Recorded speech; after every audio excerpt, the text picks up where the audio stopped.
وداعيا إلى الله بإذنه وسراجا منيرا এবার শুনলেন ওয়াজিবের কথা, এবার সুন্নতের কথাও শুনেন। ইমামের জন্য 3 জায়গায় খুতবা দেওয়া ও শোনা, যথাসাথে জিলহজ মক্কা শরীফে, 9 জিলহজ আরাফার ময়দানে, 11 জিলহজ মিনা বাজারে। 8 তারিখ হজের পর রওনা হওয়া এবং সেখানে দিন ফজর পর্যন্ত 5 ওয়াক্ত নামাজ পড়া। 9 তারিখের রাত মিনায় কাটানো। 8 তারিখ দিনগত রাত। 9 তারিখ সূর্যোদয়ের পর মিনা থেকে আরাফায় যাওয়া। ওকুফে আরাফার জন্য আরাফার মাঠে গোসল করা। 9 তারিখ সূর্যোদয়ের পর মিনা থেকে আরাফায় যাওয়া। উকুফে আরাফার জন্য আরাফার মাঠে গোসল করা। আরাফা থেকে ফিরার সময় মুজদালিফায় রাত অবস্থান করা। সূর্যোদয়ের কিছু পূর্বেই মুজদালিফা থেকে মিনায় রওনা হওয়া।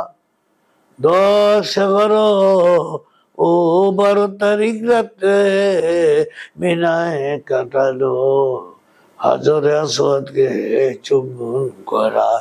প্রত্যেক তাওয়াফের পর 2 রাকাত নফল নামাজ পড়া। এইসব সুন্নতের কোন একটি বাদ পড়লে দম দিতে হবে না।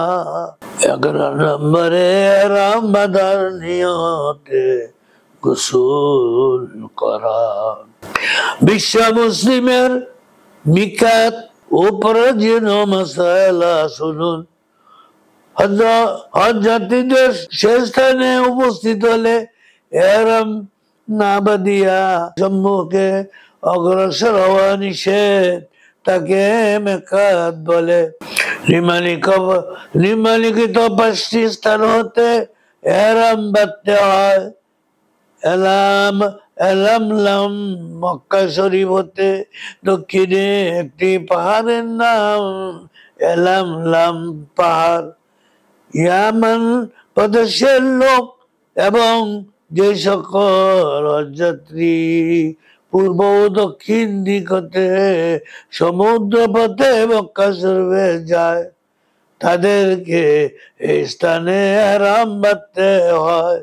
যেমন বাংলাদেশ, ভারত, জাপান, চীন, ইন্দোনেশিয়া ইত্যাদি।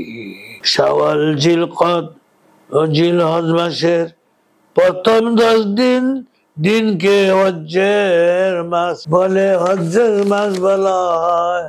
হজ্জের যাবতীয় কাজ এই নির্দিষ্ট সময়ের মধ্যে করতে হবে, পূর্বে বা পরে করলে চলবে না। যেমন আল্লাহ সুবহানাহু ওয়া তাআলা বলেছেন, আল্লাহ বিসমিল্লাহির রহমানির রহিম।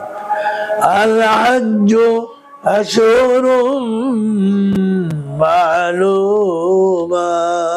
হজ কয়েকটি নির্দিষ্ট মাসে হয়ে থাকে।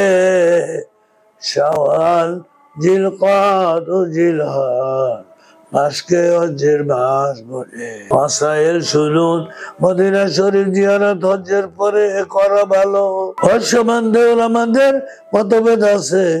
কেউ কেউ বলেছেন যে যাদের উপর হজ ফরজ, হজ্জে বদল আছে, তাদের হজ না করে মদিনা যাওয়া মাকরুহ। আবার কেউ বলেছেন মদিনা শরীফ হতে মক্কা শরীফ এসে হজ না পাওয়ার আশঙ্কা না থাকলে আগে মদিনা শরীফ জিয়ারত করা যাওয়া মাকরুহ নয়।